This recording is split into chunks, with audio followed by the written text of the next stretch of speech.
Most people are terrified of being alone, not the physical kind of alone, where no one else is in the room, the deeper kind, the kind where you sit in silence and there is no notification, no voice, no confirmation that you exist and that you matter.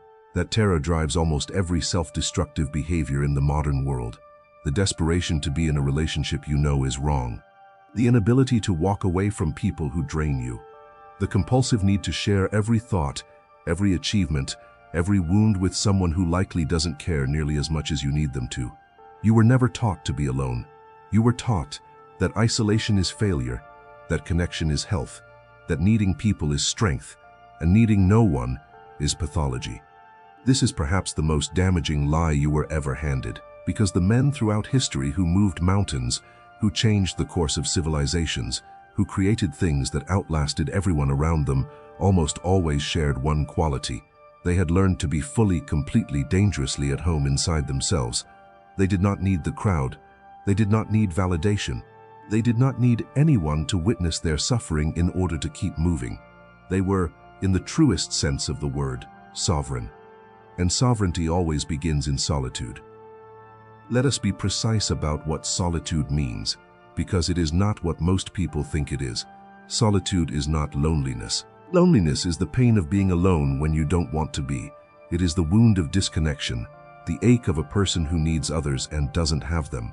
Loneliness is a signal, a useful one, indicating that something is missing. Solitude is different.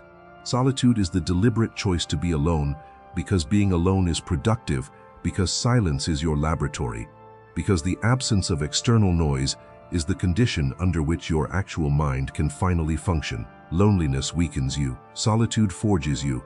The difference between them is not the absence of other people. It is your relationship with that absence. Loneliness says the absence is wrong and painful. Solitude says the absence is chosen and necessary. And that choice, that conscious turning toward your own interior rather than away from it, is the first act of the man who is building something real. Machiavelli understood this at a level most people never reach. After being imprisoned, tortured, and exiled from the political life he had devoted himself to, he didn't collapse into social desperation. He didn't spend his exile performing grief for an audience or begging to be restored to relevance. He went to a small farm and he wrote. He wrote in the morning, walked his land during the day, and at night he described entering what he called the ancient courts of the ancients, putting on royal garments and spending hours in conversation with the great minds of history. He was alone. He was creating the work that would outlast his entire civilization. He was completely untouched by the noise of the world that had abandoned him. This is not a story about resilience. It is a story about a man who had built an interior life so rich, so self-sustaining, so complete that exile could not diminish him. The world took everything external from him, and he simply went deeper inside himself. That depth is where his power had always lived. That depth is where yours lives too. You simply haven't excavated far enough yet. The first thing solitude teaches you is the most brutal and necessary lesson of all. You learn exactly how dependent you are. Most people have no idea how much of their sense of self is constructed from the outside. Remove the validation and the structure collapses. Remove the group chat, the approval, the continuous low hum of social engagement, and what remains?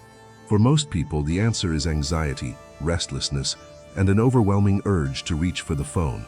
This is not weakness in the moral sense. It is conditioning. You were trained, from the first years of your life, to regulate your emotional state through other people. When you were distressed, someone came. When you were uncertain, someone reassured. When you succeeded, someone celebrated. The nervous system learned that others are the solution to internal discomfort. And now, decades later, the habit is so deep that you cannot sit alone for 30 minutes without needing to check whether anyone has thought about you.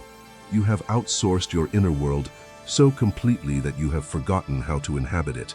Solitude forces you to re-inhabit it, slowly, uncomfortably, and then with increasing power. The second lesson solitude teaches is discrimination. When you spend real time alone, you become extremely clear about which of your relationships are genuinely nourishing and which ones you have maintained out of fear of the alternative. This clarity is ruthless. You discover that many of the people you call friends are more accurately described as habits, familiar presences that you return to not because they genuinely expand you, but because the alternative, the empty space where a social life used to be, feels worse than staying. You discover that certain conversations that once felt meaningful now feel hollow because in your solitude you have developed a baseline of depth that casual interaction cannot match. You discover that some of the most painful relationships in your life persist, not because of love, but because leaving them would mean confronting the silence on the other side. Solitude removes the social anesthesia, and without it, you feel exactly which relationships are serving you and which ones you have been serving out of your own emptiness. This is not a pleasant discovery, but it is an essential one, because a man who cannot distinguish between genuine connection and emotional dependency will never be free. He will keep filling the silence with people who are not worthy of it and wonder why he still feels alone. The third lesson is where the power begins to accumulate. When you stop filling silence with noise, when you stop reaching outward for regulation, something unexpected begins to happen inside the quiet. You start to think differently, not faster, not louder, but deeper. The quality of thought that emerges from genuine solitude is categorically different from the thinking you do while consuming content, while talking, while performing your life for others. In true silence, the mind stops showing off and starts working. Problems you have been circling for months resolve themselves not through effort, but through the simple fact that you are finally still enough to hear the answer that was already there. Creativity that felt blocked begins to move because it no longer has to compete with the constant input of other people's thoughts, other people's noise, other people's reality projections. You begin to know things about yourself and your situation that you could not access while surrounded by the social static. This is the laboratory that every serious creator, every serious thinker, every man who has ever built something lasting has had to find. Not a physical room necessarily, though that helps, an interior condition. A practiced ability to be genuinely present inside your own experience rather than narrating it outward for consumption. But solitude without direction becomes stagnation. This is the danger most people encounter and why they abandon it. They try solitude, find it uncomfortable, fill it with passive consumption instead of genuine silence, and conclude that being alone produces nothing but depression. The difference between solitude that builds and solitude that destroys is purpose. You must enter the silence with something to do. Not task-oriented doing in the conventional sense, but a question to sit with, a direction to walk toward, a thing you are building or understanding or becoming. Without purpose, solitude is just an empty room. With purpose, it becomes a workshop. Musashi's retreat into a cave after his greatest victory was not passive withdrawal. He was actively dismantling his own assumptions about what had made him win. He was interrogating his near failures with the same intensity he had applied to his victories. He had a purpose inside the solitude, to become better than he had been at his best. That purposeful engagement with silence is what separated his retreat from simple isolation. That distinction is everything. Now we arrive at the question that most people avoid asking directly. Why does the need for others make you weak? Not the desire for connection, which is human and healthy, but the need, the desperate dependency, the inability to function at full capacity without regular injections of external approval. The answer is mechanical, not moral. When your emotional stability depends on other people, those people become leverage points. Anyone who understands this, consciously or not, can use it. They can withhold attention and watch you pursue them. They can offer praise and watch you soften. They can threaten withdrawal and watch you comply. The dependency is not just uncomfortable, it is a security vulnerability. It is a door in your fortress that you have left permanently unlocked, and the world is full of people who will walk through it, intentionally or not. The man who has no such door is not cold. He is not incapable of connection. He simply cannot be moved by the withdrawal of something he does not need, and that immunity changes every dynamic he enters. In relationships, in work, in every negotiation of power and status that human beings are constantly conducting beneath the surface of their interactions. Building this immunity is not a single decision. It is a practice accumulated over months and years of choosing the discomfort of solitude over the comfort of noise. It looks like this in practice. You stop immediately reaching for your phone when you feel the first hint of boredom or anxiety. You sit with that feeling instead and ask it what it is actually telling you. You spend at least one period each day in genuine silence, not meditating in the performative sense, but simply being alone with your own mind without filling it. You begin to notice the quality of your relationships more honestly and start quietly, without drama, reducing investment in the ones that are draining rather than building. You create something in the silence, anything, writing, thinking, planning, making. You develop a daily relationship with your own interior life that is not dependent on anyone else acknowledging it. And over time, something shifts. The silence stops feeling like absence and starts feeling like presence. Your own presence. A fullness rather than an emptiness. You stop running from yourself and start returning to yourself as to something genuinely worth returning to. When that shift happens, something changes in how you move through the world. You stop needing to fill every interaction with performance. You stop over-explaining, over-sharing, over-working to be understood, because you no longer need anyone else to understand you in order to know your own value. You begin to choose your words with precision because you are no longer speaking out of anxiety. You are speaking from a center that is settled, that knows what it thinks, that is not asking for permission to exist. People feel this.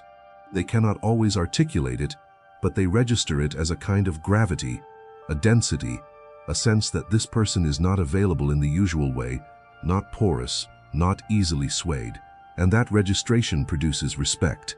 Not the performed respect of people trying to manage you, but the involuntary deference that humans give to someone who seems genuinely at home in themselves, while everyone else is searching.